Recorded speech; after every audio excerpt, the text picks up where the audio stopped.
Assalamualaikum warahmatullahi wabarakatuh. Wah, kurang semangat nih, bilang ya. Assalamualaikum warahmatullahi wabarakatuh. Alhamdulillah ya, untuk acara selanjutnya ini kita ada talk show. Alhamdulillah untuk guru kita Ustadz Taufik Al-Miftah sudah hadir dan Bang Cuping Tovan. Alhamdulillah, saya terima kasih Bang. Oke, untuk talk show kali ini mungkin nanti kita satu-satu ya Bang Tovan ya Ustadz, jadi secara bergantian. Jadi nanti kan Bang Tovan dulu baru Ustadz kita. Jadi Bang Cuping Tovan, apa kabar Bang? Semoga sehat walafiat. Ustadz Taufik, semoga sehat walafiat Ustadz. Alhamdulillah. Alhamdulillah. Gimana perjalanan ke Rizka hari ini, lancar Ustaz? Alhamdulillah lancar. Alhamdulillah. Lancar, insyaallah. Oke. Ini kan kalau kita tahu ya, Bang Cuping Tovan ini kan suara ngajinya bagus nih Bang. Ya. Alhamdulillah dikit-dikit lah. Dikit-dikit ya Bang ya. Masih tetap proses belajar. Masih tetap proses, bacaan-bacaannya masih kurang. Memperdalam lagi ilmu-ilmu tajwid. Masya Allah. Mungkin bisa ini Bang, di apa kita baca Quran bersama Bang Taufik. Oke. Sebelumnya, Assalamualaikum warahmatullahi taala wabarakatuh. Masya Allah. Sempat grogi juga nih kalau lihat para akhwat yang berdatangan. Masya Allah, ini luar biasa. Terima kasih atas kesempatan dan kehadiran buat para jamaah yang hadir sini. Sebelum saya memulai acara, saya diminta untuk moderator atau MC untuk membacakan satu ayat atau dua ayat. Mudah-mudahan dengan apa yang saya bacakan ini menambah keimanan kita, khususnya buat mencintai Al-Quran dan jadikan sebagai pahala ketika kita meninggal nanti.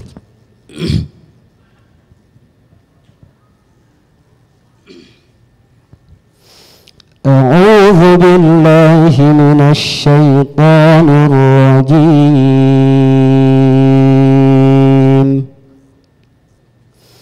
بسم الله الرحمن الرحيم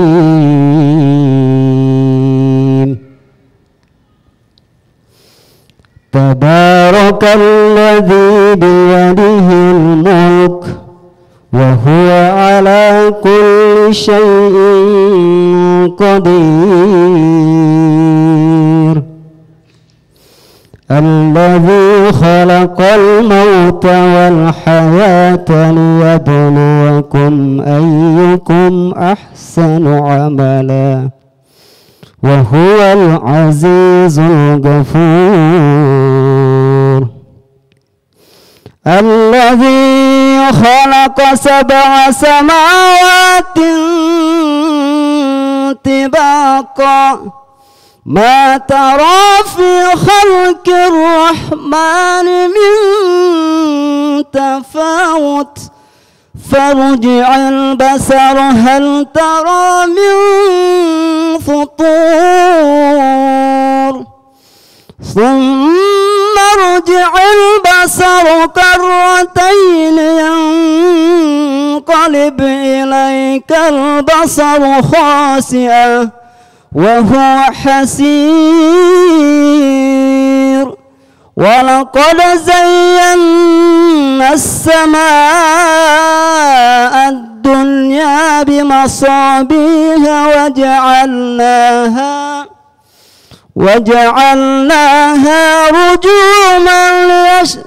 وجعلناها رجوما للشياطين وأعتدنا لهم عذاب السعير صدق الله العظيم. Masya Allah, ya, indah sekali ya.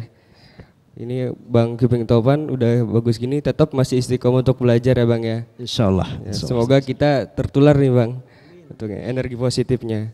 Terus kalau kita tahu nih Bang Cuping Tovan kan aktif juga nih di sosial media, khususnya Instagram ya Bang ya. Ya. kegiatan-kegiatan menyantuni anak yatim, terus bareng kajian teman-teman kajian musyawarah juga kemarin ikut membantu korban banjir ya Bang ya. Itu gimana sih Bang dengan segala kesibukan yang ada nih Bang untuk membagi-bagi waktunya itu seperti apa? Ya. Ustaz, ada izin Ustaz duluan ya. Assalamualaikum warahmatullahi wabarakatuh. Mohon maaf saya salam yang kedua kali. Assalamualaikum warahmatullahi wabarakatuh. Alhamdulillahi rabbil alamin wa bihi nasta'inu ala umuri dunya waddin. Wassalatu wassalamu ala rasulillahi ajmain. Raditu billahi rabban wa bil islami dina wa bi Muhammadin nabiyya wa rasulah. Rabbi zidni ilma warzuqni fahman. Qala rabbi israh li sadri wa yassir li amri wahlul 'uqdatam min lisani yafqahu qawli. Faqala Allah ta'ala fihi al-Qur'anil Karim. Bismillahirrahmanirrahim. Ya ayyuhalladzina amanu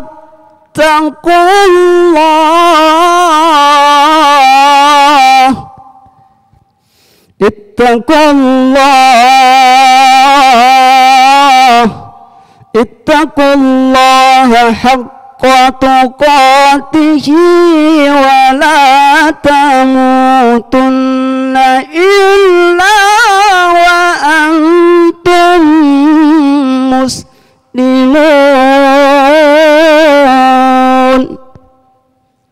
Wa qala aidan waqtasimu bihablillahi jami'a wa la tafarraqu wazkuru ni'matallahi 'alaikum iz kuntum a'da'an fa'alafa baina qulubikum fasbahtum bi ni'matihi. Akhirul hayat. Pertama-tama saya mengucapkan puji dan syukur dan terima kasih kepada para panitia yang telah mengundang saya untuk menghadiri acara yang sudah beberapa kali saya memberikan sedikit motivasi, sedikit pengalaman-pengalaman inspirasi saya bersama teman-teman di sini di Masjid Sunda Kelapa. Begitu banyak nikmat yang Allah berikan kepada kita sehingga pada kesempatan hari ini kita bisa hadir mengikuti majelis ilmu. Salawat salam kita kirimkan kepada kehariban baginda besar Muhammad Rasulullah sallallahu alaihi wasallam, Nabi yang begitu banyak mengajarkan kepada kita tentang dinul Islam, tentang peradaban, tentang zaman dari zaman kegelapan menjadi zaman yang terang benderang. Alhamdulillah, saya mungkin sedikit atau menceritakan bagaimana pengalaman saya ketika awal mulanya saya berhijrah dari Tidore. Perkenalkan, nama saya Cuping Topan, nama asli saya adalah Sofian Alop. Itu nama asli saya, kalau biasa dipanjangin atau di di intermezzo namanya Sofian I love you, tapi jangan ditambahin. Saya biasa dikenal dengan nama Cuping Topan. Saya dari Tidore, Maluku Utara. Awal mulainya saya hijrah di Jakarta itu mulai dari Makassar. Dari Makassar 2006 saya hijrah ke Jakarta, dan pertama kali saya ketika hijrah di Jakarta itu saya langsung terjun di dunia entertainment atau di dunia perfilman atau di dunia para artis, para seniman. Dan ketika saya terjun di dunia entertainment atau perfilman itu dengan penampilan saya seperti ini. Ustadz, saya bukan orang yang memang alumni dari pesantren manapun ya, tapi alhamdulillah dari kecil saya telah diajarkan keluarga saya bagaimana itu kalau kecil di kampung kita itu kalau kita tidak diajarkan mengaji itu selalu dipukul. Selalu dipukul, mendingan kita bandel, tapi kalau kita tidak mengaji itu selalu dipukul, setiap hari dipukul. Jangankan kita mengaji, kita datang untuk mengaji aja, masuk dari pintu ke rumah kita ngaji, itu diperiksa kuku.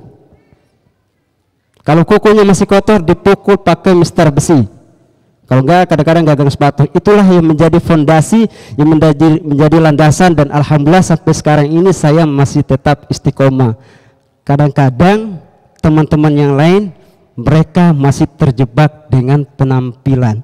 Itu kenapa sehingga saya mencoba sengaja membuat penampilan saya seperti ini, karena saya tidak ingin ada yang tahu tentang kepribadian saya. Saya tidak ingin mungkin orang-orang di luar saya tentang amalan-amalan apa saja yang saya kerjakan. ternyata setelah saya hijrah dari Jakarta, dari Makassar ke Jakarta itu ada yang salah dengan kehidupan yang saya jalanin. Meskipun saya tetap istiqomah dengan apa yang saya jalanin, tapi bukan berarti bahwa saya sudah aman. Karena bahaya orang yang ahli ibadah, bahaya orang yang merasa dirinya beriman, tetapi dia tidak mengingatkan atau tidak mengajarkan pengalaman keimanan dia dengan sahabat-sahabat dia yang lain, ini ada masalah dalam dirinya. Nah, awal ketika saya terjun di dunia entertainment, di dunia perfilman, saya langsung berpikir, ya Allah, dunia entertain ini, dunia artis ini adalah dunia di mana tempat ladangnya orang berbuat maksiat. Pusatnya di situ, mau cari apa aja semua ada. Mau narkoba, mau apa lagi, minuman-minuman keras, mau perempuan-perempuan bebas, perempuan-perempuan yang setiap malam bertelanjang bebas, ada di situ semua. Ya Allah, sampai saya bertanya dalam diri saya, apa mungkin saya bisa terjun dengan keadaan seperti ini? Meskipun saya sendiri belum pernah merasakan yang namanya narkoba. Meskipun saat ini bahkan detik ini saya belum pernah mencoba dan merasakan namanya minuman alkohol. Sampai saat ini saya belum pernah mencoba, mohon maaf ya, bersetubuh dengan perempuan. Itu selalu saya nggak tahu, mungkin apakah karena mungkin ada ayat-ayat yang tertanam di dada saya, ataukah mungkin ada the power of prayer, ada kekuatan doa yang terbesar dari orang tua kita. Inilah yang membuat sehingga saya alhamdulillah sampai saat ini masih tetap terjaga, tetap istiqomah dengan apa yang saya jalanin. Berjalannya waktu saya bertemu dengan teman-teman dengan berbagai latar belakang mereka yang berbeda-beda, dengan berbagai latar belakang, baik itu ada yang dari Jawa, dari Sumatera, dan karakter mereka berbeda-beda.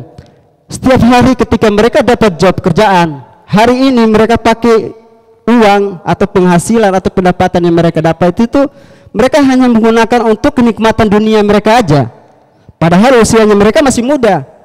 Setiap malam, setiap waktu dengan temannya berbeda-beda, dapat job hari ini 20 juta, 15 juta, 30 juta, malam itu dihabiskan uang seketika. Bayangkan 30 juta, kita mau memberikan zakat, infak, sedekah kepada anak yatim, kepada orang-orang yang membutuhkan aja masih berpikir panjang. Ini mereka menghabiskan 30 juta, 50 juta, 15 juta dalam waktu sejam 2 jam hanya untuk kenikmatan duniawi mereka. Ada yang berzina, ada yang pacaran di situ, ada yang minuman. Saya ikutin mereka. Saya ditawarin minuman, saya cuma bilang, Pak, kalau boleh saya pesan minuman bersoda aja, kalau enggak air putih. Kadang-kadang ada yang iseng, ada yang sengaja untuk naruh entah itu H5 atau ada pel, ada kadang-kadang ada yang sengaja naruh alkohol. Padahal sebenarnya saya itu ingin mencoba merasakan gimana hidup sama seperti mereka.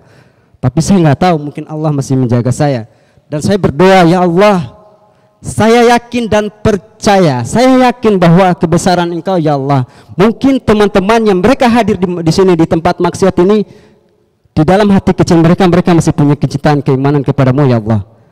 Saya berdoa ya Allah, suatu saat saya yakin dan percaya mereka akan sadar dengan apa yang mereka lakukan.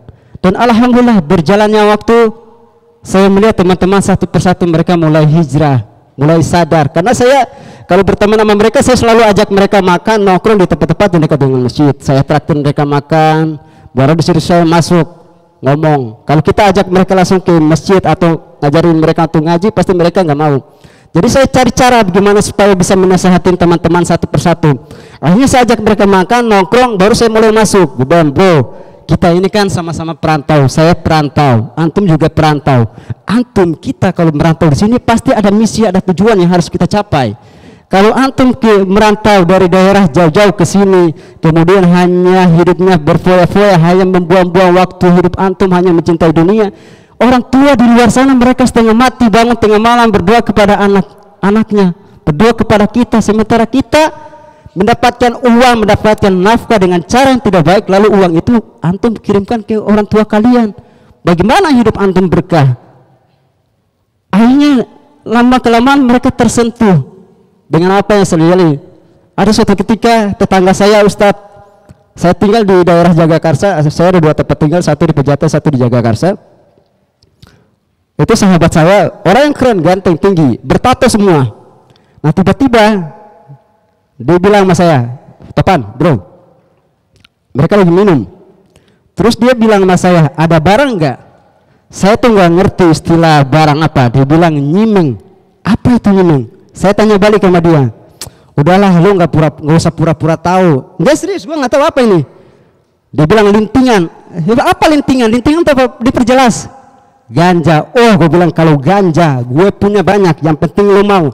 Kalau lu mau lintingan, lu mau punya ganja nih, rambut gue lu potong, lu tinggal linting, lu tinggal hisap, lu tinggal makan aja. Akhirnya dia bilang sama gila, malu lah bro dengan penampilan antum, masa penampilan lu kayak begitu, tapi lu nggak minum, penampilan lu kayak begitu, tapi lu nggak makai. Gue bilang nggak apa-apa, daripada lu ganteng, badan bersih meskipun tato, rumah dekat masjid, tapi lu nggak sholat. Nah, kira-kira mana? Akhirnya lama-kelamaan mereka malu dengan sendirinya, itu. Dan alhamdulillah, dan 2018 kemarin itu, ketika awal mulanya saya bergabung dengan teman-teman musyawarah, teman-teman kajian Hijrah Fest itu awal mulanya di situ saya mulai minder, karena saya berpikir, ya Allah, apa mungkin saya bisa berteman dengan artis-artis sehebat mereka gitu ya. Mereka punya mungkin masa melaluinya mereka itu lebih suram, lebih parah dibandingkan saya. Hanya saya merasa kurang percaya diri. Mereka artis-artis top yang sudah punya nama, masa saya tinggal mau bergabung ke sana, mau numpang nama kan gak enak juga. Tapi kadar Allah, karena mungkin Allah memberikan keistimewaan saya melalui suara lantunan ayat suci Al-Quran, dan memang saya dari kecil adalah seorang muadzin. Disitulah saya bisa memberikan sinergi baru dengan teman-teman musyawarah Hijrah Fest untuk bagaimana kemudian bersinergi, memberikan edukasi, memberikan inspirasi kepada teman-teman yang saat ini mereka sudah mulai berbondong-bondong untuk hijrah. Dan ingat, dan sekarang ini kita apalagi public figure itu menjadi sorotan yang sangat besar. Ketika kita mulai hijrah untuk melakukan suatu kebaikan, ada saudara-saudara kita yang di luar sana menganggap kita sebagai radikal, menganggap kita sebagai pintu masuknya teroris dan lain sebagainya. Padahal kita ini mengajarkan kepada orang untuk duduk sama-sama, diskusi sama-sama, ngobrol sama-sama. Makanya teman-teman di kajian musyawarah itu punya visi, itu adalah bagaimana kita membangun jembatan Ustadz. Jadi kita memanggil semua guru-guru kita dengan berbagai latar belakang yang keilmuan mereka yang berbeda-beda, kita menyatukan mereka untuk bahwa inilah Islam yang sesungguhnya. Ya, Islam harus kuat, harus bersatu. Kalau kita tidak bersatu, gampang kita digoyah. Orang-orang di Eropa sana, di luar sana, mereka berbondong-bondong untuk memeluk agama Islam. Sementara kita di Indonesia masih sendiri menjembatani diri kita masing-masing, atau masih mengkotak-kotakan, atau masih menganggap bahwa kita lah komunitas inilah yang benar, komunitas hijrah inilah yang benar, kemudian yang teman-teman yang lain di komunitas hijrah yang lain itu adalah mereka sesat atau apa seperti itu. Nah, mungkin itu sedikit pengalaman yang alhamdulillah yang saat ini saya jalani. Dan beberapa hari yang lalu kita cuma tidak aktif untuk di kajian-kajian, tapi paling tidak bagaimana teman-teman dari public figure, dari kajian musyawarah itu selalu bersinergi dengan kajian siapapun, apapun. Begitu dari cinta Quran, dari aksi cepat tanggap, dari lasnas dewa dakwah, dengan kajian-kajian manapun kita selalu terbuka. Kalau misalkan kita memberikan manfaat untuk orang lain, kenapa tidak? Kan Rasulullah mengatakan bahwa khairun nas anfa'uhum linnas, sebaik-baik manusia adalah manusia yang memberikan manfaat bagi orang lain. Itulah visi kita, bagaimana kemudian kita membantu saudara-saudara kita tanpa harus melihat pandang bulu siapa dia. Mungkin kurang lebih seperti itu. Oke, mungkin kan kalau kita lihat Bang, di sekarang ini kan masih ada ya teman-teman kita pemuda yang memang kurang aktif gitu dalam berdakwah dan ikut kegiatan-kegiatan sosial gitu. Gimana sih Bang caranya ya kita seorang pemuda ini bisa aktif di dua kegiatan tersebut, baik berdakwah maupun mengikuti kegiatan-kegiatan sosial? Saya selalu diingatkan beberapa guru-guru saya, mungkin termasuk Ustadz Helmi juga, bahwa kalau biasa kita mengajak para pemuda untuk datang kajian di masjid itu kadang-kadang mereka jenuh, cepat bosan. Tapi bagaimana kita membuat satu komunitas-komunitas yang mungkin lebih mengedukasikan teman-teman itu, ya kita nongkrong aja di tempat-tempat mungkin yang mereka suka apa. Kita cari tahu dulu mereka sukanya apa. Misalkan mereka suka tema tentang ini, ajak aja mereka nongkrong, kita ngopi bareng, ngeteh bareng gitu. Setelah kita sudah merasa nyaman, teman-teman yang lain sudah merasa nyaman, baru kita mencoba untuk bagaimana menyatukan persepsi kita, menyatukan pemahaman kita, menyatukan apa namanya ide-ide kita untuk ya membantu saudara-saudara kita mungkin dengan cara bersosial. Kan banyak sekarang di media-media sosial baik itu di Instagram maupun di Facebook itu kan orang-orang yang lebih cenderung untuk bagaimana kemudian bisa aktif membantu saudara-saudara kita. Apalagi momentum saat ini kan bencana yang terjadi di mana-mana, bukan cuma hanya di Jawa Barat, bukan cuma hanya di Bandung. Kemarin saya bersama teman-teman dari Musyawarah dan ACT sampai hari ini saya demam. Kemarin saya sempat demam drop. Itu kita berkunjung, mungkin kalau teman-teman para jamaah yang berasal di daerah Lebak Banten, di desa Cisajare, itu ada salah satu tempat di situ Ustaz. Innalillahi wa inna ilaihi raji'un itu aksesnya dia itu dulu satu kampung di situ. Ada kurang lebih sekitar 138 rumah yang hanya terbawa sungai. Itu masjidnya, pesantren semuanya rusak ambruk, tapi alhamdulillah korban untuk masyarakat yang berada di sana mereka masih selamat, diberikan keselamatan, tapi harta benda mereka semua sudah tidak bisa diselamatkan. Mereka hanya ya membawa pakaian yang ada di badannya mereka. Dan alhamdulillah ini salah satu bentuk perhatian pedulian kita kepada masyarakat seluruh Indonesia bahwa bukan cuma hanya kajian-kajian Islami aja yang kita memberikan edukasi, tapi bagaimana pentingnya kita sebagai manusia untuk saling membantu terhadap saudara-saudara kita yang saat ini sedang mengalami musibah. Oke, berarti dengan mengikuti kegiatan-kegiatan sosial gitu ya, yang positif yang mana bisa menebarkan energi positif juga ke teman-teman yang lain gitu. Iya ya. Betul. Beberapa waktu lalu kami juga bertemu teman-teman dari Rizka, kalau nggak salah di daerah Ciledug ya. Mereka bersinergi dengan BBN. BBN itu adalah Barisan Bangun Negeri yang diinisiator ada Ustadz Adi Hidayat, ada Ustadz Salifila, ada Ustadz Felix Siau, ada Ustadz Hanan Ataki, ada Ustadz Abdul Somad dan beberapa Ustadz lainnya. Ya kita peduli terhadap umat. Pentingnya di situ. Terima kasih. Mungkin dilanjut dengan Ustadz Taufik. Ustadz,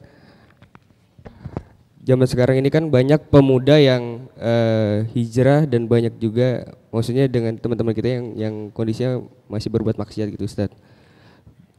Kalau dari sudut pandang Islam gitu ya, bagaimana sih caranya pemuda yang memang sudah hijrah gitu ya, mengajak teman-teman kita yang belum nih Ustadz untuk kembali ke jalan kepada Allah dan bertobat kepada Allah Ustadz? Bismillahirrahmanirrahim. Assalamualaikum warahmatullahi wabarakatuh.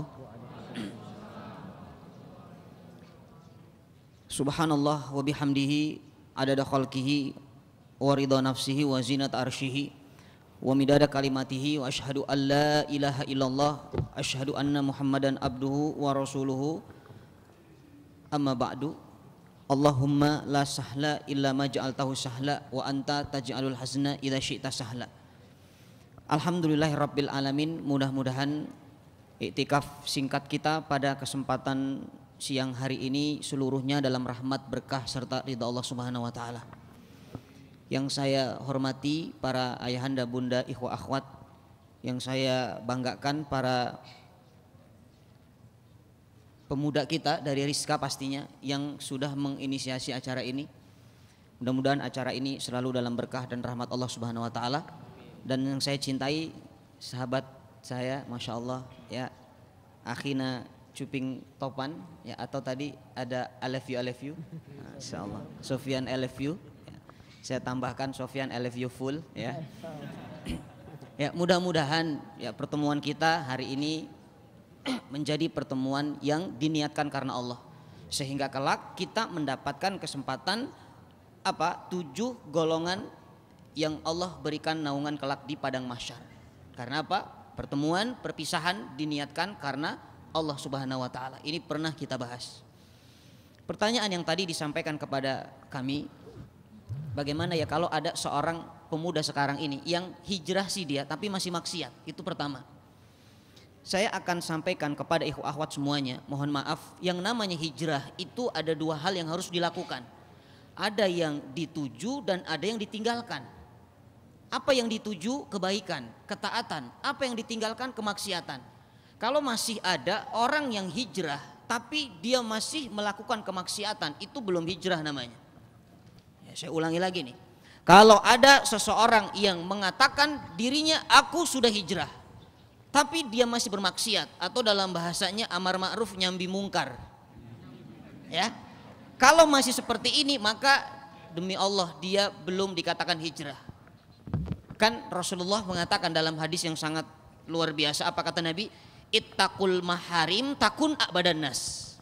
Jauhkan diri Anda dari apapun yang Allah haramkan, maka hakikatnya Anda menjadi ahli ibadah. Jadi ahli ibadah itu bukan yang rajin ke masjid, bukan yang sholat tahajud, bukan yang duhanya nggak pernah putus, bukan yang ke kajian itu seminggu 3 kali, bukan yang setiap bulan hatam Quran, bukan itu ahli ibadah, itu mah tukang ibadah. Bisa dipahami ya, tukang sama ahli itu beda. Kalau tukang bakso dia belum tentu bisa bikin bakso. Tapi kalau ahli bakso dia bisa jualan bakso. Jadi teman-teman tinggal pilih mau jadi tukang ibadah atau ahli ibadah. Kalau ingin menjadi ahli ibadah, ittaqul maharim takun a'badan nas. Jauhkan apa yang Allah haramkan, maka Anda menjadi ahli ibadah yang sungguhnya. Mana paling berat? Meninggalkan yang Allah haramkan atau menjalankan apa yang Allah perintahkan? Mana lebih berat? Jujur, mana lebih berat? Menjalankan perintah Allah atau menjauhi yang Allah haramkan? Mana lebih berat? Menjauhi yang Allah haramkan. Kita sepakat. Kalau masalah perintah mah gampang ya Allah, saya sholat kok. Kenapa pertanyaannya sekarang? Kenapa sih menjauhi yang Allah haramkan itu lebih sulit daripada menjalankan apa yang Allah perintahkan? Jawabannya, karena bersamaan dengan kita beribadah kepada Allah, bersamaan dengan itu kita bisa maksiat. Contoh, saya tanya sekarang, sholat itu perintah Allah bukan? Perintah Allah. Ada nggak orang yang sholat di saat dia sedang sholat bersamaan dengan itu dia maksiat? Ada nggak? Ada. Siapa mereka? Orang-orang yang alladzina hum yuraun. Tuh, orang yang sholatnya riya. Sholat ibadah, riya, maksiat. Berarti dengan sholatnya dia bermaksiat. Bersamaan dengan sholat dia maksiat, bersamaan dengan ibadah dia maksiat. Walaupun misalnya begini, Ustadz saya sholatnya dalam kamar kok nggak riya, tapi dalam hati sih mudah-mudahan ada yang buka pintu. Itu riya tuh. Ya bisa dipahami ya. Jadi riya itu bukan apa? Bukan menyombongkan harta atau benda, bukan. Riya tuh bukan punya handphone bagus disebar, punya gadget dikasih tahu orang, punya mobil ke warung sebelah pakai mobil. Mau pakai mobil baru itu mah pamerun namanya. Ya, tahu pamer kan? Kalau riya itu urusan ibadah, ya, mohon maaf. Kalau kita misalnya masalah riya ini urusan ibadah. Kalau urusan harta namanya qanaah. Qanaah tuh merasa cukup. Jadi jangan dibalik. Ini kadang-kadang ada orang di zaman sekarang error. Kamu kenapa enggak berhijab? Saya takut riya, Ustadz. Saya berhijabnya di kamar dan di rumah. Itu error. Loh, kamu kenapa nggak ke masjid? Kamu kan laki-laki harus ke masjid kan? Ustadz, saya takut riya, saya sholatnya di rumah aja Ustadz, di belakang kulkas. Kesetrum Anda nanti. Ya. Begitupun masalah qanaah ini tempatnya jangan di ibadah. Kamu kok cuman baca Qur'annya hari ini cuman 1 ayat. Saya ini qanaah Ustadz. Astagfirullahaladzim, itu error ya. Jadi hati-hati. Jawabannya, kenapa tadi menjalankan perintah Allah itu tidak lebih sulit daripada menjauhi perintah larangan Allah. Kenapa? Karena ternyata bersamaan dengan kita ibadah kita bisa maksiat. Tapi saat Anda sedang menjauhi apa yang Allah haramkan, saat itu Anda sedang ibadah. Ada dalam perkataan Rasulullah SAW, man kana yu'minu billahi wal yaumil akhir falyakul khairan aw liyasmut. Siapa yang beriman kepada Allah dan hari akhir, hendaklah dia berkata-kata baik. Kalau tidak bisa, maka diam. Diamnya kita ketika tidak mampu berkata-kata baik, maka menjadi diam yang ibadah. Bisa difahami ya? Ya, maka saya katakan tidak ada hijrah kalau masih melakukan kemaksiatan. Hijrah itu apa? Ada yang dituju yaitu kebaikan, ketaatan, ada yang ditinggalkan yaitu kemaksiatan. Itu yang pertama. Kemudian tadi apa? Caranya bagaimana ya? Agar apa tadi pertanyaannya? Saya kalau nggak ingat tuh suka lupa saya. Iya ya, sama ya? Iya. Agar pemuda yang masih maksiat itu kembali ke jalan Allah. Agar pemuda yang masih maksiat kembali kepada jalan yang lurus. Tolong doakan sahabat kita yang masih maksiat dengan penuh kecintaan. Ingat, doa kita semua akan mustajab kalau didasari dengan mahabbah kepada saudara kita. Rasulullah kenapa doanya mustajab? Karena Rasulullah mencintai umatnya dengan sangat luar biasa. Rasulullah tuh cintanya nggak palsu. Allah cintanya kepada kita tidak palsu, tapi cinta kita kadang-kadang palsu. Makanya itu yang membuat doa kita tuh mentok. Kita mendoakan dia, tapi dalam hati ada rasa apa? Hasad, ada rasa nggak suka. Itu nggak akan sampai doanya. Maka langkah pertama, doakan dengan penuh kecintaan. Ya Allah, saya ini sesama dia muslim, kami bersaudara ya Allah. Ya Allah, rasa-rasanya kalau di sorga sendirian itu nggak enak. Saya nanti senyum sama siapa ya Allah?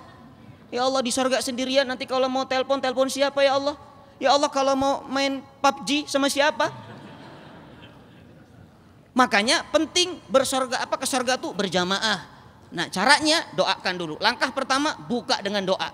Karena begini, kalau tidak ketemu jalan di dunia ini, Anda harus tembus jalan ke langit. Jadi tembus jalan ke langit dulu, ketuk pintu langit di malam hari, minta kepada Allah, ya Allah, saya mencintai fulan karena Allah. Saya mencintai fulanah karena Allah. Ya Allah, bimbing fulanah ke jalanmu ya Allah. Berikan dia jalan yang lurus dan istiqomah agar kembali ke jalanmu. Doa dulu pertama. Setelah doa, maka pastikan jangan sampai kita merendahkan maksiat yang sudah dilakukan. Artinya bukan merendahkan maksiatnya, maksiat memang hina dan rendah. Tapi jangan merendahkan orangnya. Tidak boleh memvonis. Karena begini, mohon maaf, manusia itu ada yang dari awalnya sudah soleh, pertengahan hidupnya soleh, ujungnya soleh. Ini orang paling beruntung. Ada orang yang tipikal kedua, dari awalnya soleh, pertengahan soleh, ujungnya maksiat, wafat su'ul khotimah. Ada orang begini.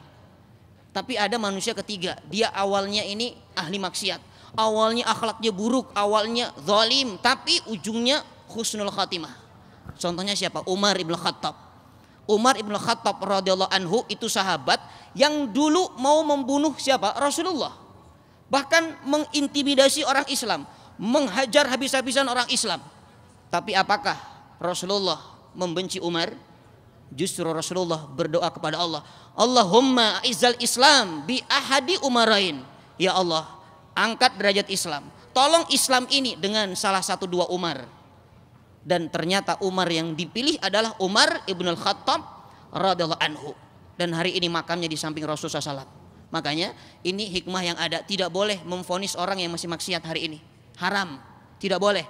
Karena penyakit pemuda yang baru hijrah, begitu dia sudah soleh, ini setan mulai masuk dari pintu apa? Ujub. Tahu ujub enggak? Ujub itu masih saudaranya riya, saudaranya sum'ah, itu ujub. Merasa bangga dengan amal soleh sehingga memandang orang yang belum berhijrah masih maksiat dipandang rendah di mata dia. Na'udzubillah. Ya, bisa jadi begini, mohon maaf. Sampai Islam ini mengajarkan idza laqitum fasallim alaihi. Kalau Anda jumpa dengan orang sesama muslim, wajib Anda lemparkan salam kepadanya. Bukan wajib, sunnah maksudnya, tapi ini adab. Ya, menjawab salamnya wajib, tapi melemparkan salam adalah sunnah. Tapi ini bagian dari apa? Perintah Rasulullah. Hak muslim di atas muslim 6 perkara. Yang pertama, idza laqitum fasallim alaihi. Kalau Anda berjumpa, ucapkan salam. Assalamualaikum. Sampai kalau ada orang mabuk atau orang main kartu, kita mau ke masjid, tolong lemparkan salam kepada dia. Kalau kita tahu dia muslim. Kenapa coba? Karena begini, mohon maaf, orang itu akan jatuh cinta kepada kita dengan akhlaknya, bukan dengan penampilan dulu, bukan dengan harta dulu, tapi dengan apa? Dengan akhlak. Percuma punya teman cantiknya luar biasa, gantengnya luar biasa, tapi akhlaknya nggak bagus. Suka nggak kita? Nggak suka. Tapi punya teman misalnya mukanya berantakan juga nggak ada masalah, tapi akhlaknya luar biasa, akhlaknya rapi daripada mukanya, ya itu kita lebih suka. Makanya kalau ketemu orang di jalan, lemparkan salam kalau dia muslim, walaupun dia sedang bermaksiat. Itu doa, teman-teman. Assalamualaikum warahmatullahi wabarakatuh. Keselamatan bagi Anda. Bisa jadi karena doa kita Allah selamatkan dia dari maksiat. Ya kan? Coba kalau kita jalan saja nggak ucap salam, dia akan mengatakan, dasar mentang-mentang udah ke masjid nggak ingat sama kita, nggak mau lihat kita tuh, sombong. Tuh, jadi jelek kan Islamnya? Itulah dahsyatnya akhlak luar biasa. Makanya yang pertama apa tadi? Doakan, kemudian tunjukkan akhlak terbaik ketika sedang menyampaikan suatu kebaikan kepada sahabat kita. Jangan sampai menyinggung, jangan sampai merendahkan. Bisa jadi yang hari ini maksiat, 5 tahun ke depan dia menjadi orang yang paling taat. Bisa jadi hari ini kita ke masjid, dia jalan, kita berjalan, dia sambil mabok. Mau kemana Ustadz? Mau sholat. Oh barakallah ya Ustadz, sambil mabok. Bisa jadi. Bener, bisa jadi. Ustadz hati-hati ya, semoga Ustadz masuk surga. Dia aja mabok. Tapi 5 tahun ke depan kita nggak tahu. Bisa jadi begitu kita di rumah tiba-tiba ada adzan berkumandang di masjid. Allahu Akbar, Allahu Akbar. Wah, suara dia tuh yang dulu mabok. Masya Allah, kita nggak tahu. Makanya tidak boleh memvonis seseorang selama orang itu belum wafat. Ya, apapun keburukannya, kemaksiatannya, Allah bisa memberikan dia hidayah dan bisa jadi orang yang dulu kita hinakan justru menjadi mulia di mata Allah karena taubatan nasuha yang ada. Itu cara kedua, akhlak. Doakan dengan akhlak, kemudian apa? Jangan cuman didoakan, cuman tunjukkan akhlak, tapi apa? Ajak ke setiap apapun yang di sana ada kebaikan. Kita tarik teman kita, itu namanya dakwah. Sampai ke kata dakwah tuh memanggil, ajak teman kita. Bro, ngaji yuk, ayo. Kamu ini kayaknya, saya tuh semenjak ngajak kamu ngaji, saya tuh jadi tenang gitu hati saya. Masya Allah. Apalagi kalau kamu lagi ngaji tuh saya lihat kamu tuh khusyuk banget. Gini aja kamu tuh, hebat banget kamu. Saya aja gak bisa khusyuk. Ya, sampaikan. Kemudian apa? Coba kalau kamu pulang ngaji, itu wajah kamu itu, ya Allah, saya melihat pintu surga di wajah kamu. Itu luar biasa. Jangan ketemu orang, ya Allah, kau lihat muka kamu tuh neraka jahanam. Astagfirullahaladzim. Ya. Jadi mustahil orang akan mendekat kepada kita kalau kita ini mudah untuk mencela dan menghina atau merendahkan orang lain. Maka kata-katanya pepatah Arab mengatakan, aslih nafsaka yasluh lakan nas. Perbaiki diri Anda, manusia akan memperbaiki dirinya karena mencontoh dari apa yang sudah Anda lakukan. Ya. Wallahu a'lam bishawab. Oke, berarti kita harus mendoakan, ya, memberikan hal terbaik dan mengajak ya Ustadz ya. Ya. Jadi kalau setelah hijrah nih Ustadz, bagaimana sih kita seorang pemuda gitu ya untuk tetap istiqomah gitu. Sekarang kan zamannya banyak fitnah ya Ustadz. Itu seperti apa Ustadz? Bismillahirrahmanirrahim. Untuk istiqomah dalam berhijrah, istiqomah ini memang Masya Allah ini sesuatu yang paling berat dalam kehidupan manusia ini, khususnya dalam beribadah. Makanya pantas setiap sholat, saya tanya kepada ikhwah akhwat semuanya, ayahanda bunda yang hadir di sini, yang paling penting dalam hidup itu apa sih? Selama ini kita hidup berapa tahun sudah? Tahu nggak kalau ada pertanyaan, yang paling penting dalam hidup itu apa coba? Apa akhwat? Selfie? Astagfirullah. Ya, ridha Allah. Apalagi ikhwannya kira-kira? Ya, yang paling penting kalau bunda ayahanda sholat, ada dalam Al-Quran suratul Fatihah. Kita sering baca kan, dari ayat 1 sampai ayat ke-7 ternyata ada satu ayat yang mana ayat ini beda dengan ayat lain. Kalau ayat yang lain mah isinya memuji Allah semuanya kan, semuanya pujian. Bismillahirrahmanirrahim, alhamdulillahirabbil alamin, arrahmanirrahim, maliki yaumiddin. Semuanya pujian. Tapi begitu sampai kepada ayat ini apa? Ihdinas siratal mustaqim. Ya Allah, berikan kami hidayah atau petunjuk agar kami bisa berada di jalan yang istiqamah, yang lurus. Ayat ini bukan berbicara pujian kepada Allah, tapi ini permintaan kita bunda, ini doa. Maka kalau ditanya apa yang paling penting, yang paling penting itu minta hidayah.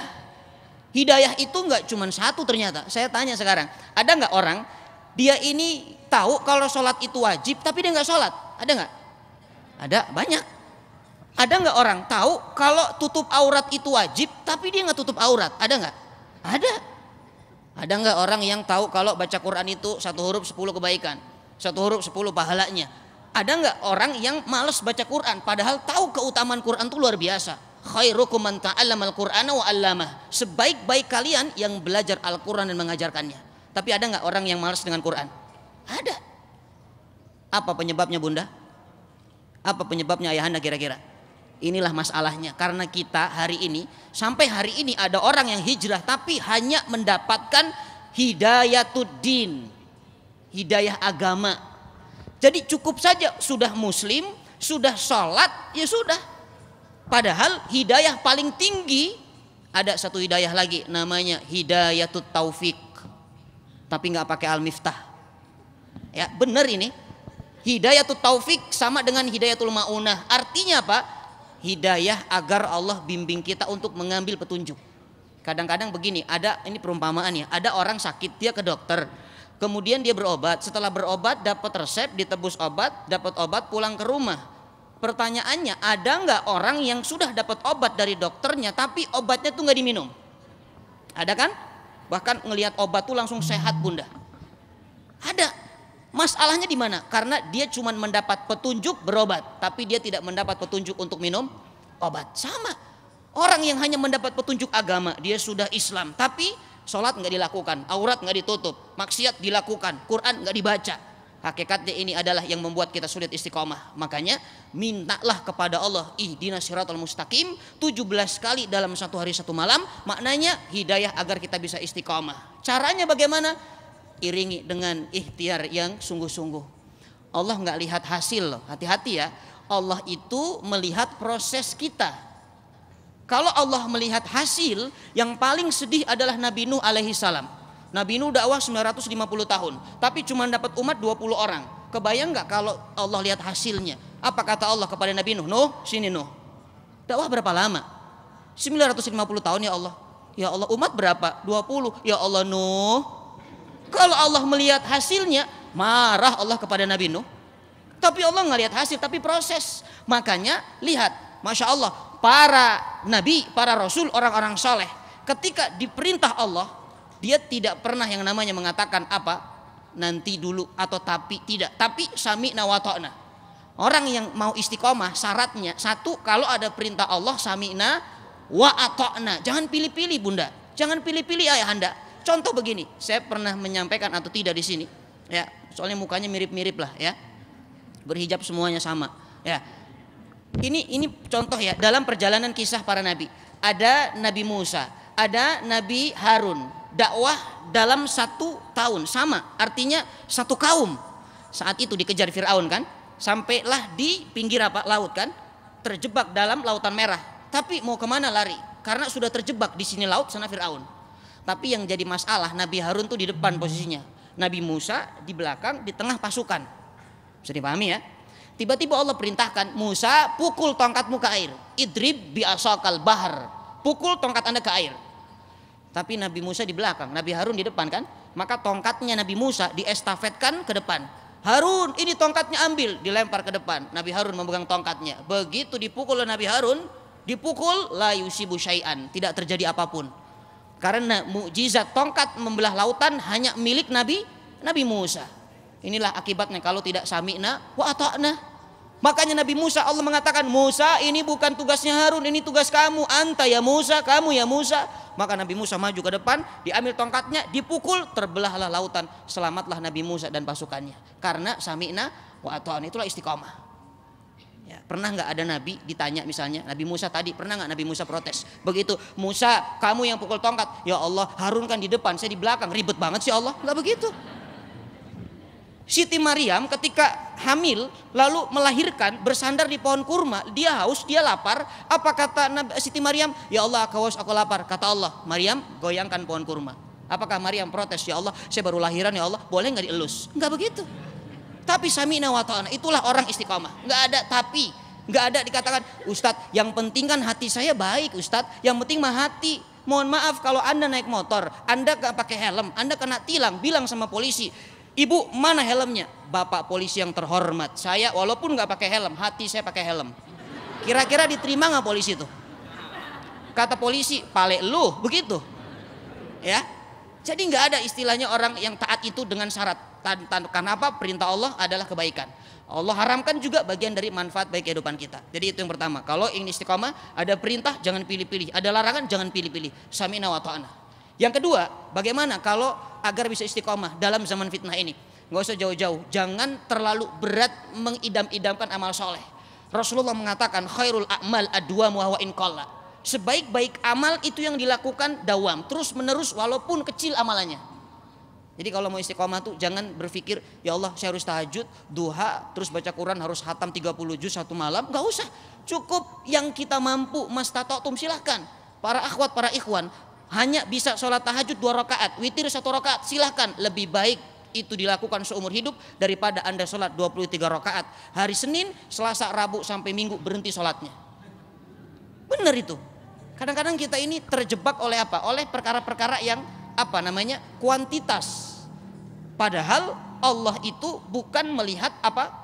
kuantitas tapi kualitas. Makanya dalam Quran apa surah Al-Mulk dikatakan alladzi khalaqal mauta wal hayata liyabluwakum ayyukum ahsanu amala. Allah hanya ingin melihat amal terbaik bukan amal terbanyak. Makanya ada orang baru hijrah, dia belum sempat ibadah karena dia hijrah karena Allah, surga dikasih Allah.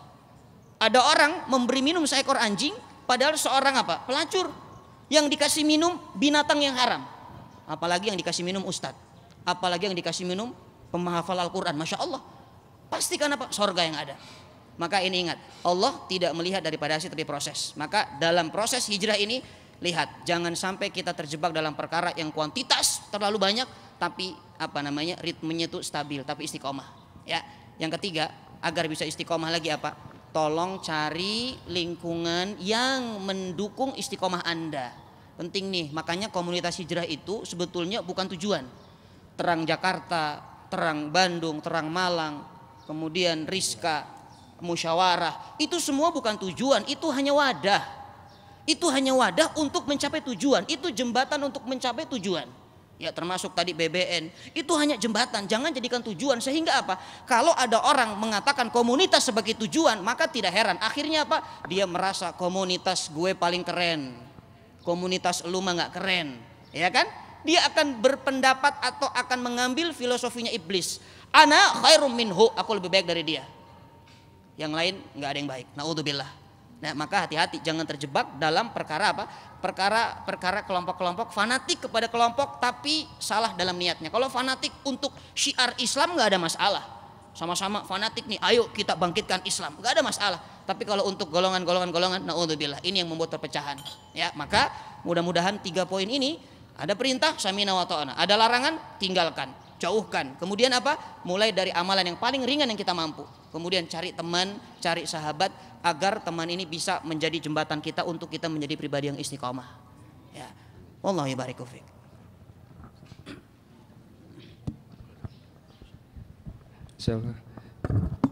Jadi setelah kita hijrah istiqomah kan pastinya kita ingin masuk surga ya Ustadz ya. Sifat dan amalan apa sih Ustadz yang kita seorang pemuda ini bisa lakukan agar bisa masuk ke dalam surganya Allah?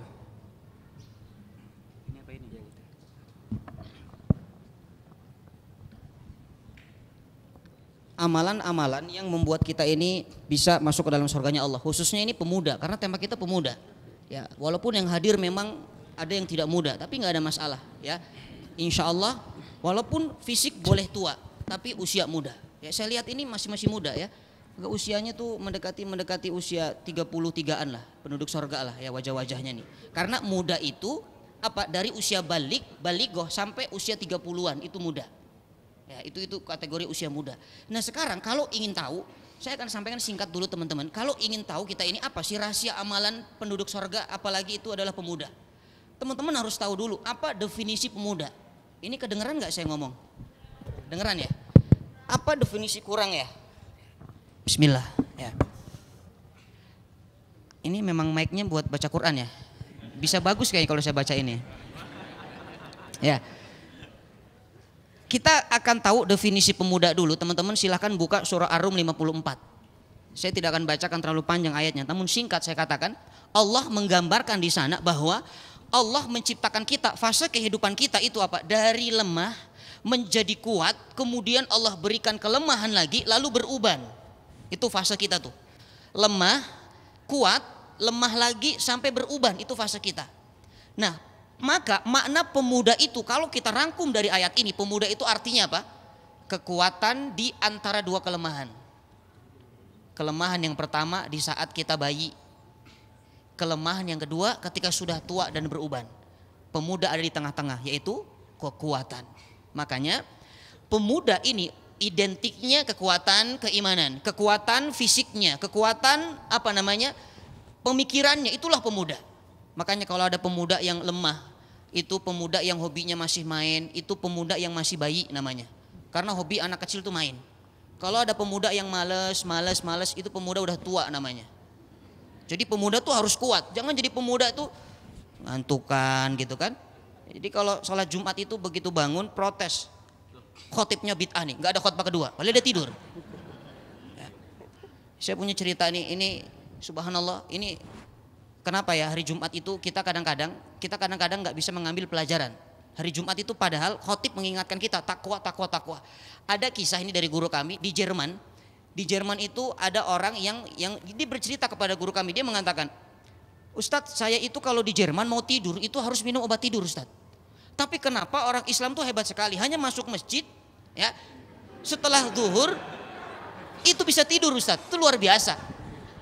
Bahkan yang unik lagi tidurnya itu khotbah Jumat 15 menit dia bisa tidur judulnya tuh 2 tema. Itu luar biasa. Malah yang lebih mengerikan, ya Allah ya Rabbi, pemuda macam apa begini, yang mengerikan sekali, dia tidur Jumatan, mimpinya Jumat ini nyambung dengan Jumat depan. Makanya masuk masjidnya jangan salah doa bismika Allahumma amutu ahya, akhirnya tidur. Jadi kalau ditanya sama orang tua di rumah, tadi sholat Jumat di mana? Di Masjid Sunda Kelapa. Apa isi khotbahnya? Pokoknya takwa, udah takwa aja. Ya, ini ciri-ciri pemuda yang apa? Gagal nih, ya. Makanya lihat, apa amalan yang akan menjadikan pemuda ini bisa masuk ke dalam surganya Allah? Singkat ya, dalam kesempatan yang sangat singkat ini. Yang pertama, pastikan ini menjadi seorang pemuda yang gemar beramal soleh. Udah kuncinya itu aja, gemar beramal soleh. Kenapa sih gemar amal soleh menjadi kunci utama? Karena mohon maaf, tujuan Allah menciptakan kita itu untuk apa sih? Ibadah kan? Dalam surah Al-Dzariyat 56 apa kata Allah? Wa ma khalaqtul jinna wal insa illa liya'budun. Mirip apa enggak? Enggak ya? Masya Allah. Jangan bagus-bagus, nanti kesaing Bang Cuping ini, biarin aja ya. Nah, itulah tujuan kita itu untuk diciptakan ibadah. Dan ibadah itu ada wujudnya, yaitu amal soleh. Maka bohong kalau ada orang dia mengatakan, aku udah ibadah Ustadz, kok enggak sholat? Ibadah sholatku dalam hati Ustadz. Kan ada pemikiran sesatu, mohon maaf, kamu enggak Jumatan? Siapa bilang? Saya Jumatan di Mekah lo barusan. Ada orang begitu? Pernah dengar enggak begitu? Ada kan? Saya Jumatannya di Mekah barusan. Orang hebat, wali. Mohon maaf, apakah Rasulullah mengajarkan seperti itu? Rasulullah saja seorang nabi yang sudah dijamin surga, sholatnya masih ada gerakannya, masih terlihat kok. Makanya amalan soleh itu adalah wujud daripada ibadah. Karena ibadah tuh ada yang dengan hati, memang itu zikir, husnudzon, sabar itu hati. Tapi ada dengan apa? Dengan gerakan. Sholat, haji dan umrah itu dengan gerakan. Ya, duduk di majelis taklim itu dengan gerakan. Makanya kalau anak muda dia gemar amal soleh, pastikan pemuda ini mendapat peluang untuk masuk ke dalam surganya Allah Subhanahu Wa Taala. Bahkan dirindukan surga. Karena mustahil orang yang masuk surga tanpa dengan amal soleh. Ya, kenapa coba? Karena lihat dalam Al-Quran selalu disandingkan. Innalladzina amanu wa amilus solihati. Beriman, beramal soleh. Beriman, beramal soleh. Tapi Ustadz, kan ada orang yang baru taubat, terus belum beramal soleh, dia masuk surga. Bukan belum beramal soleh. Orang ini setelah dia taubat, segala keburukannya Allah ganti dengan kebaikan. Jadi amal soleh enggak? Jadi amal soleh. Makanya Rasulullah mengatakan, At-taibu minadz-dzanbi kama la dzanbalah. Orang yang bertaubat dari dosanya seperti orang yang tidak punya dosa. Jadi lihat, perhatikan pertama ini, gemar beramal soleh. Karena memang orang beriman ini Rasulullah mengatakan fal mu'min bainal hasanatain. Orang beriman itu cirinya adalah selalu di antara dua kebaikan. Al hasanatul lati qad qadaha, yang pertama. Yang kedua, al hasanatul lati yantaziruha. Orang yang beriman itu selalu berada dalam dua kebaikan. Kebaikan yang pertama, kebaikan yang sudah ditunaikan. Kebaikan yang kedua, kebaikan yang ditunggu-tunggunya. Makanya niatkan ayahanda bunda ikhwah akhwat, kalau sedang sholat duhur tadi, selesai sholat duhur, niatkan untuk menunggu waktu asar. Setelah asar sholat, orang beriman itu niat menunggu datangnya maghrib. Setelah maghrib menunggu datangnya isya. Setelah isya menunggu datangnya subuh, walaupun sambil tidur. Tapi orang beriman itu terikat dengan niat. Innamal a'malu bin niat. Makanya pantas dikatakan orang yang beriman walaupun usianya pendek, usianya singkat, tapi dia masuk surga abadan, selama-lamanya surganya. Kenapa? Para ulama mengatakan karena kalaulah orang ini hidup selama-lamanya, dia akan beriman dan beramal soleh selama-lamanya. Tapi sebaliknya orang kafir, orang yang tidak beriman, kenapa surga nerakanya kekal? Khalidina fiha abadan. Karena orang ini kalaupun dia hidup panjang usianya, dia tetap dalam keadaan kufur dan dalam keadaan tidak beramal soleh. Makanya inilah kenapa kita ini mudah sekali masuk surga, karena kita punya modal yaitu iman, dan iman itu harus digunakan untuk kita beramal soleh kepada Allah. Ya, makanya pemuda yang sudah gemar beramal soleh ini sudah merupakan apa? Satu tanda, oh ternyata surga merindukan saya. Tapi ingat, setelah beramal soleh setan tuh nggak berhenti. Kadang-kadang kalau sudah beramal soleh ada ujub tadi, ada riya tadi, ada mau dipuji tadi. Makanya satu pesan saya, kalau punya amal soleh, tolong harus ada amal soleh yang disembunyikan. Jangan sampai orang lain tahu. Amalan sunnah pastinya. Ya seperti tadi Bang Cuping Topan mengatakan, apa tadi? Nggak mau menunjukkan amalan-amalan supaya tidak terlalu terlihat. Dari pakaiannya pun, kostumnya pun, gayanya pun seperti inilah supaya tidak terlalu terlihat. Ya tapi ingat, kalau Allah sudah ingin membuka amalan kita, Allah akan buka kok. Nggak usah nggak usah ditunjuk-tunjukin amalan kita. Satu kisah yang luar biasa ini terjadi pada zaman para sahabat. Ada seorang yang bernama Ali Zainal Abidin, cicitnya Rasulullah SAW.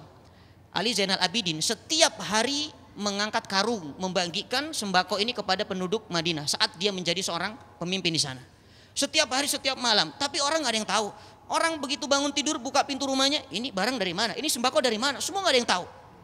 Tapi ketika Ali Zainal Abidin rahimahullah taala wafat, berhenti nggak sembakonya? Berhenti sembakonya. Maka orang bertanya-tanya, wah jangan-jangan yang selama ini membagikan sembako adalah Ali Zainal Abidin. Tapi belum jelas buktinya. Sehingga ada saksi dari salah satu penduduk yang pernah ikut memandikan jenazahnya. Dia mengatakan, aku yakin Ali Zainal Abidin yang memberikan sembako selama ini. Karena aku melihat di punggung belakangnya ada bekas lebam hitam. Karena saking seringnya angkat karung.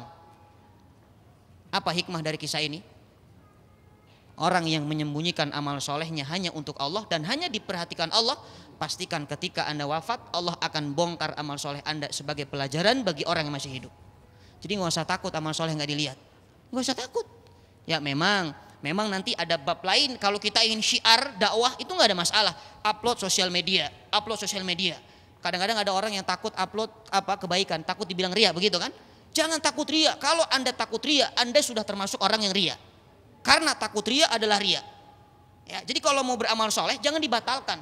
Di dalam Al-Quran dikatakan la tubtilu a'malukum. Jangan batalkan amal soleh kalian. Terus gimana Ustaz caranya? Ya bismillah. Upload, kemudian apa? Niat karena Allah. Orang lain gak berhak menilai hati kita. Yang tahu hati kita hanya kita dan Allah. Malaikat aja gak tahu hati kita. Ya, apalagi mantan kita gak tahu. Ya, maka jangan sotoy.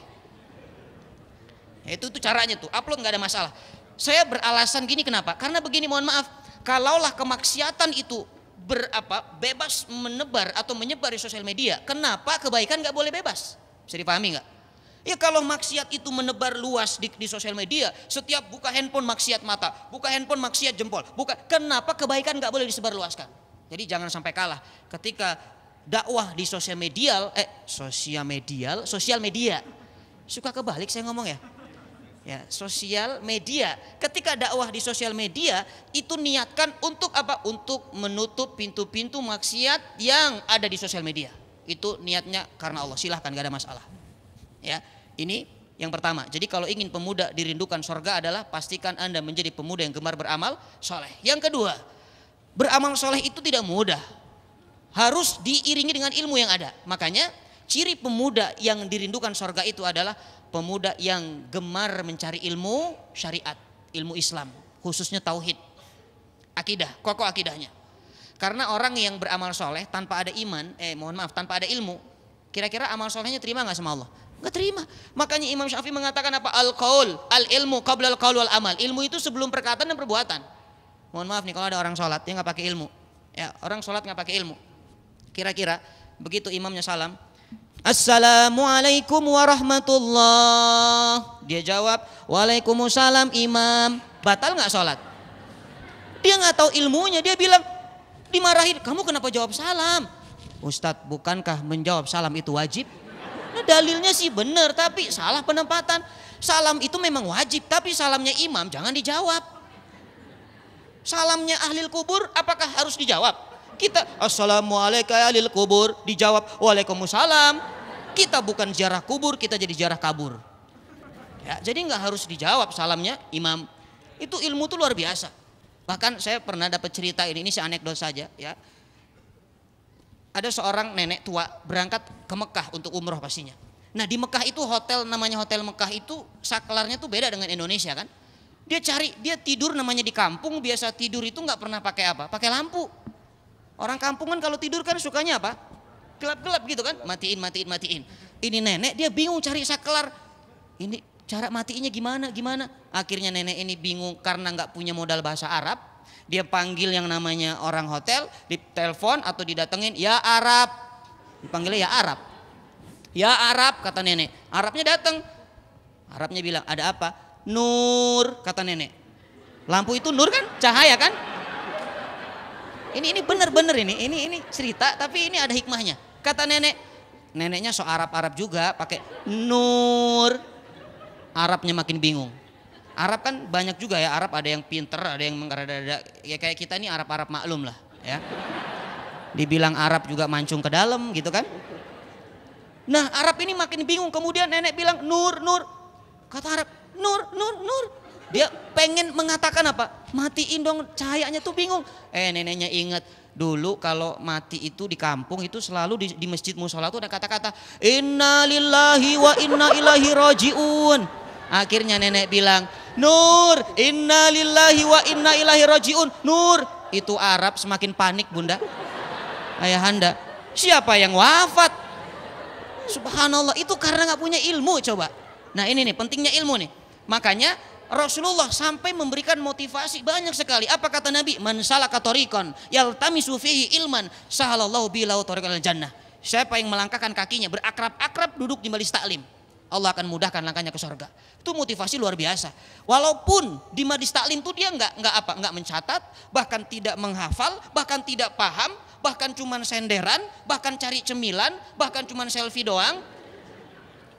Hadisnya tuh nggak mengatakan, coba kalau hadisnya begini repot kita, siapa yang melangkah ke taman sorga, dia duduk mendengarkan ustadznya, dia tidak selfie, tidak foto-foto, dia tidak makan, dia mencatat, dia menulis, dia mengamalkan. Wah berat kita. Cuman melangkah saja, ya Allah sorga mudah, tapi banyak orang yang berat melangkah kakinya ke taman sorga. Na'udzubillah. Ya, bahkan ada akal-akalan, ini zaman sekarang tuh akal-akalan. Ustadz, saya kan boleh dong nonton di YouTube sama kan? Mohon maaf kalau nonton di YouTube itu nggak dapat keutamaan melangkah kan? Tapi dia nggak mau kalah, Ustadz. Rumah saya kan jauh dari ruang tamu ke dapur itu lumayan Ustadz. Jadi ini YouTube saya taruh di dapur, saya ngelangkah dari gerbang Ustadz. Itu akal-akalan, ya hati-hati. Keutamaan majelis taklim hanya didapatkan di taman sorga, di majelis taklim. Makanya Rasulullah mengingatkan, idza marartum bi raudhatin min riyadil jinan farta'u. Kalau Anda mendengar ada taman sorga, Anda melihat ada taman sorga, ada majelis taklim, mampirlah sebentar. Mampir saja. Mampir itu sebentar, kalau lama nginep di sini antum. Ya. Itu yang kedua tuh. Jadi yang pertama apa tadi? Gemar beramal soleh. Yang kedua, gemar mencari ilmu, tapi ilmu yang syariat, ilmu yang syar'i, khususnya tauhid, kokohkan akidah. Yang ketiga, saya sampai jam berapa ini waktunya? Oh sudah habis ya? Ya 1 poin lagi. Sebetulnya ada 79 poin ya. Ya tapi saya khawatir nanti iya nanti jadi kelamaan di sini ya. Karena setelah ini saya juga harus ke satu tempat lagi ya. Nah yang ketiga kalau sudah gemar ibadah, beramal soleh, kemudian sudah ada ilmunya.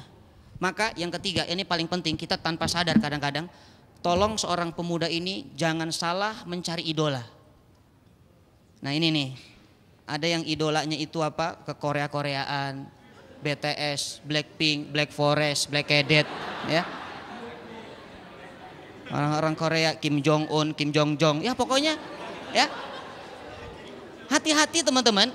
Mohon maaf nih, idola itu bisa 2 kemungkinan loh.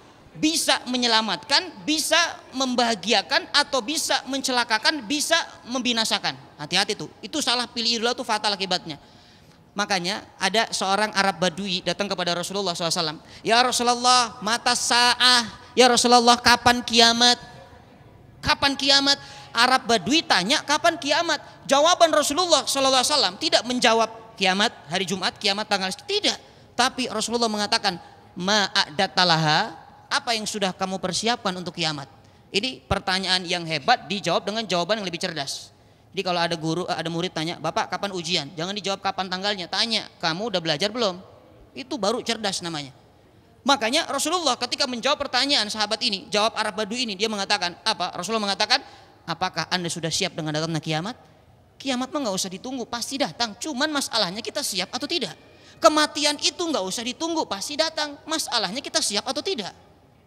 Lalu Arab Badui mengatakan, ya Rasulullah, ma'adatalaha. Aku nggak punya persiapan. Illa kecuali uhibbullah wa rasuluh. Kecuali aku cinta kepada Allah dan Rasulnya.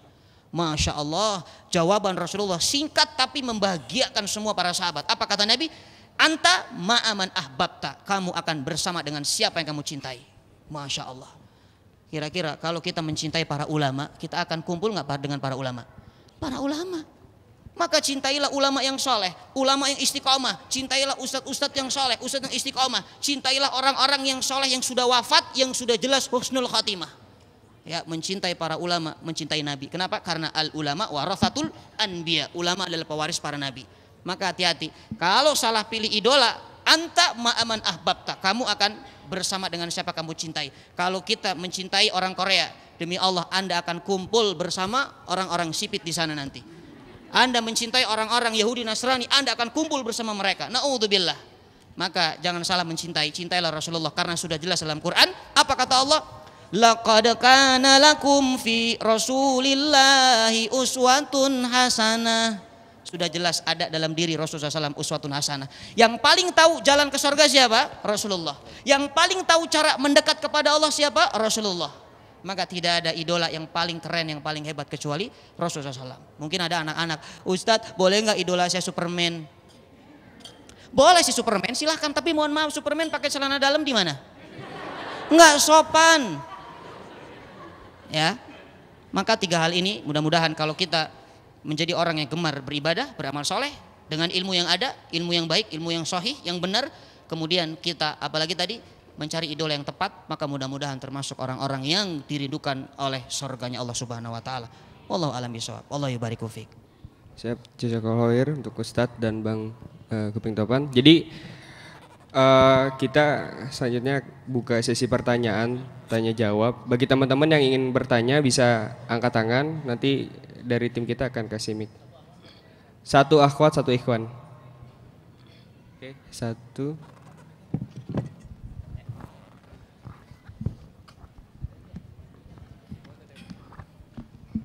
Yang dari ikhwan ada yang ingin bertanya?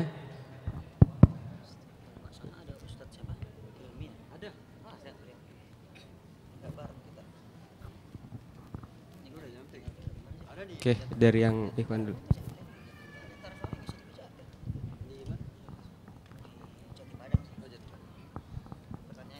Oke, silakan. Assalamualaikum warahmatullahi wabarakatuh. Nama saya Agus, mau bertanya Ustadz. Ini pada saat kita sudah hijrah, pasti banyak tantangan yang akan kita hadapi. Salah satunya yaitu futur, yaitu kadar iman kita menurun. Untuk itu saya minta solusi, minta saran bagaimana pada saat kita mengalami futur. Apa yang harus kita lakukan? Terima kasih Ustadz. Assalamualaikum warahmatullahi wabarakatuh. Assalamualaikum warahmatullahi wabarakatuh. Jawab dulu atau jawab tahun depan? Langsung ya. Jazakumullah khair. Bismillahirrahmanirrahim. Iman itu, kaidah iman itu yazidu wa yankus. Yazidu bi ta'ah wa yankusu bil maksiyah. Iman itu naik dengan ketaatan, turun dengan kemaksiatan. Makanya kalau ada orang yang futur dalam ibadah, cek dulu penyebabnya. Itu yang paling pertama, akarnya dicari. Karena Allah berfirman di dalam Al-Quran, apa kata Allah? Ya ayyuhar rusul, wahai para rasul, kulu minat thayyibati wa amalu solihan. Makanlah sesuatu yang baik-baik dan beramal solehlah. Seolah-olah ayat ini memberikan tantangan bagi kita untuk menggali. Kita penasaran apa hubungannya makanan baik dengan amal soleh, coba. Ternyata kita harus cek. Yang pertama yang menyebabkan kita futur bisa jadi faktor makanan. Makanan haram maksudnya. Karena mustahil orang bisa beribadah, bisa taat kepada Allah kalau makanannya tidak halal. Demi Allah saya katakan mustahil. Kalau ada makanan haram masuk, maka langkah kaki itu berat, ke masjid itu berat. Makanan haram. Yang haram-haram tuh nggak mungkin mau ke arah yang halal, pasti yang haram-haram. Kenapa mata tuh lebih betah memandang apa? Memandang azab. Sinetron maksudnya ya. Ya, daripada memandang Quran. Lebih sering senang memandang orang-orang yang tidak beriman daripada memandang para ulama, para asatid, para guru, orang-orang soleh. Karena mata kita mungkin masuk makanan yang haram. Kenapa lisan berat zikir? Bahkan kalau nyebut nama Allah tuh berat banget, nyebutnya Tuhan. Tuhan, kalau enggak yang di atas. Padahal yang di atas ada mertuanya mungkin. Ya, di pelapon lagi benerin genteng kan? Itu ciri-ciri orang apa? Dia maksiat dari apa? Dari makanan. Makanya efeknya futur. Futur itu turun. Maka cek dulu akarnya, apa? Makanan. Quran selalu memberikan kaidah halalan toyiban. Makanan itu selalu dua kan? Halal, toyib. Halal untuk akhirat, toyib untuk jasad. Ya, ulangi lagi nih.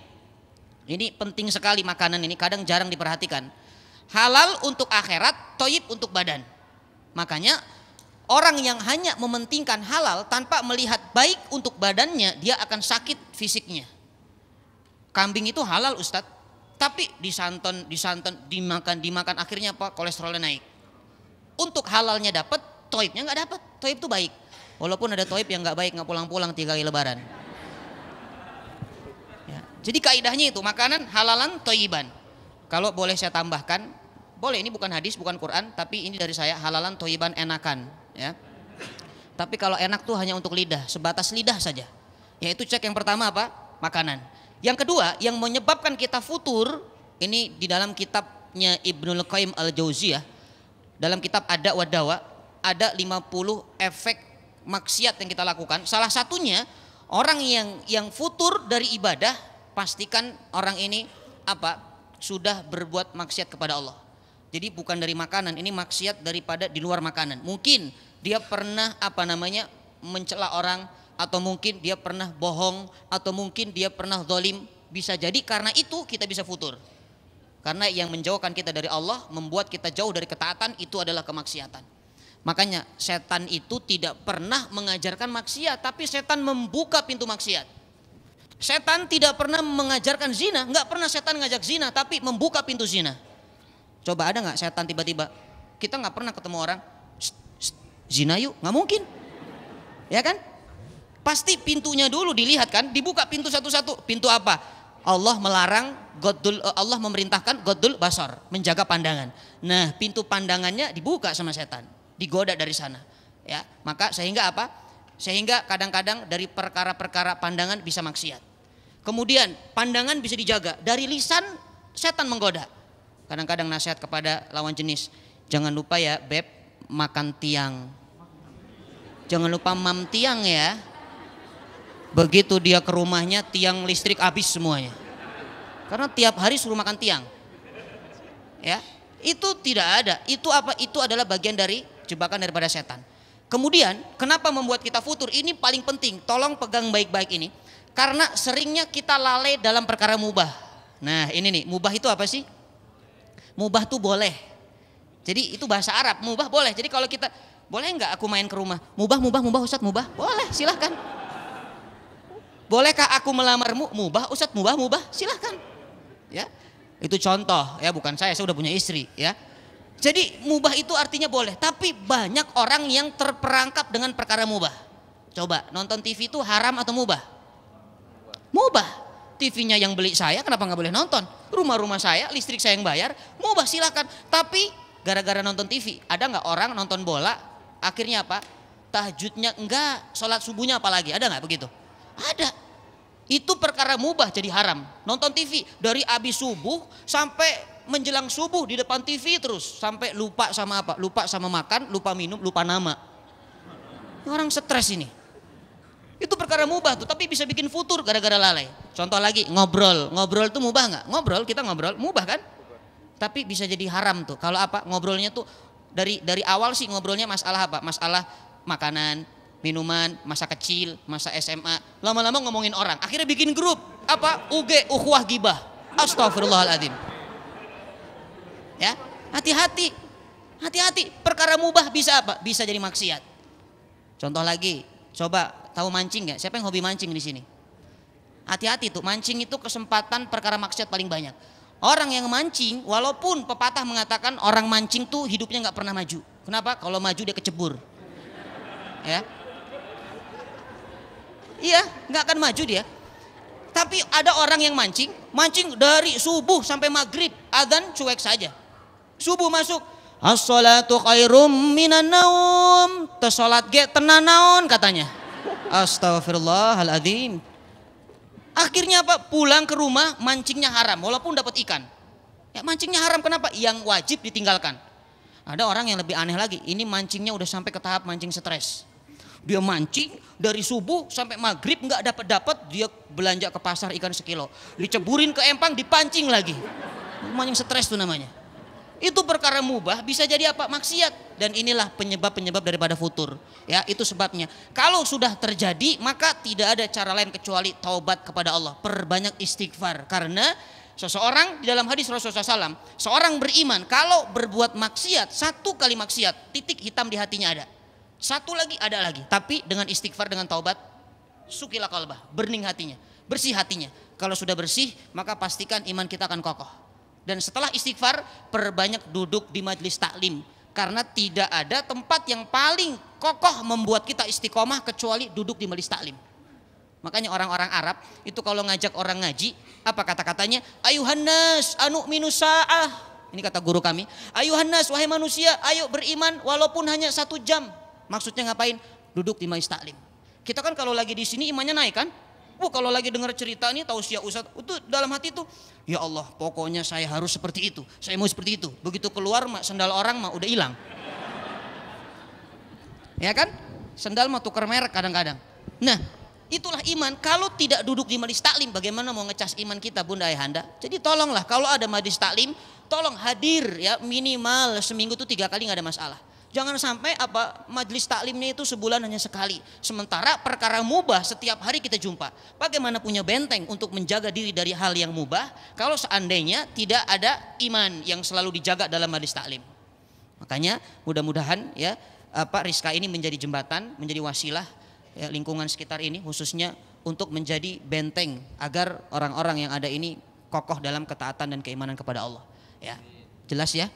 Syukran, mudah-mudahan bisa difahami. Allah yubariku fiik.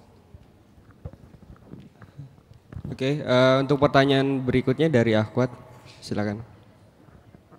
Assalamualaikum warahmatullahi wabarakatuh. Saya ibu dari seorang anak gadis ya Pak ya, baru lulus ujian ya. Ini mungkin luar konteks. Saya hanya ingin tanya, saya waktu itu anak saya ngelamar kerjaan ya, tapi disuruh buka jilbab. Nah itu sekarang apa ya, maksud saya kenapa ya, padahal kan jilbab itu tidak merepotkan kita kerja gitu ya Pak ya. Nah itu hukumnya gimana? Karena banyak ya sekarang dari rumah mereka pakai jilbab, sampai tempat kerja mereka lepas, pulang mereka pakai. Mohon maaf ini di luar konteks, tapi ini untuk mungkin bagi ibu orang tua yang punya anak mungkin bisa masuk. Itu aja Pak. Assalamualaikum warahmatullahi wabarakatuh. Waalaikumsalam warahmatullahi wabarakatuh. Jadi kalau pertanyaan di luar konteks nggak apa-apa Bunda, yang nggak boleh di luar masjid ya. Saya bingung jawabnya nanti. Iya, pertanyaan sangat baik sekali. Memang Rasulullah sudah memprediksi Bunda bahwa Islam itu tanda akhir zaman, tanda kiamat itu salah satunya apa? Islam itu serba salah. Seperti bara api kalau kita genggam, dipegang panas, dilepas kita celaka. Itu Islam tuh sekarang akhir zaman. Makanya ada perusahaan dia menerima karyawan dengan syarat apa? Nggak boleh berhijab. Mungkin ada perusahaan yang lain di sana boleh berhijab tapi nggak boleh berpakaian. Itu lebih aneh lagi. Itu bisa terjadi. Makanya cara mensikapinya bagaimana? Tidak mungkin kita lebih taat kepada aturan manusia daripada aturan Al-Quran dan hadis.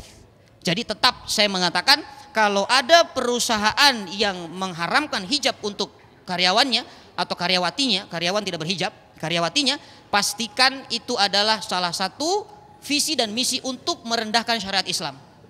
Islam itu ya'lu wa la yu'la alaihi, Islam itu tinggi dan tidak ada yang melebihi tinggi darinya. Makanya kalau seandainya seperti itu kejadian, lebih baik apa? Jangan jual akidah hanya karena kerjaan. Keluar Bunda, cari yang lain, minta tolong sama Allah. Ingat kisah Ashabul Kahfi, Bunda tahu kan? Ada di dalam suratul Kahfi yang mana surah ini diturunkan untuk menghibur Rasulullah ketika diboikot. Rasulullah dihibur oleh kisah-kisah yang luar biasa, ada 4 kisah di sana. Salah satunya kisah Ashabul Kahfi, ayat 10 menggambarkan apa? Id awal fityatu qalu apa? Id awal fityatu Ashabul Kahfi qalu apa? Rabbana atina min ladunka rahmata wa hayyi lana min amrina rasyada. Lihat nih kuncinya. Ashabul Kahfi itu 7 orang yang mana terzolimi oleh raja pada zamannya. Tapi dia nggak mau untuk apa? Untuk ikut aturan rajanya. Kenapa? Itu zalim kok, dia tahu. Maka dia lebih memilih aturan Allah.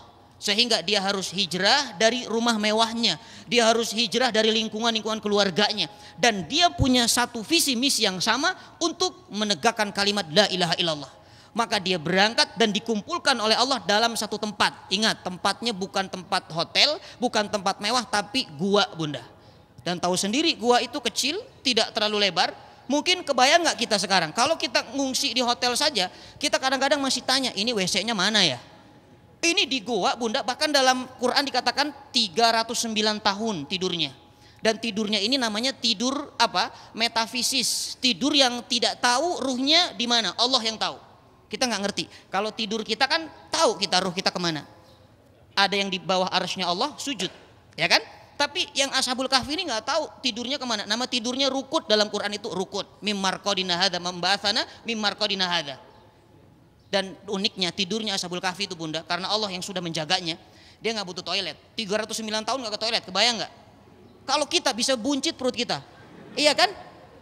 Ini tidak ke toilet 309 tahun dan tidurnya pun matanya apa? Tidak merem matanya, Bunda.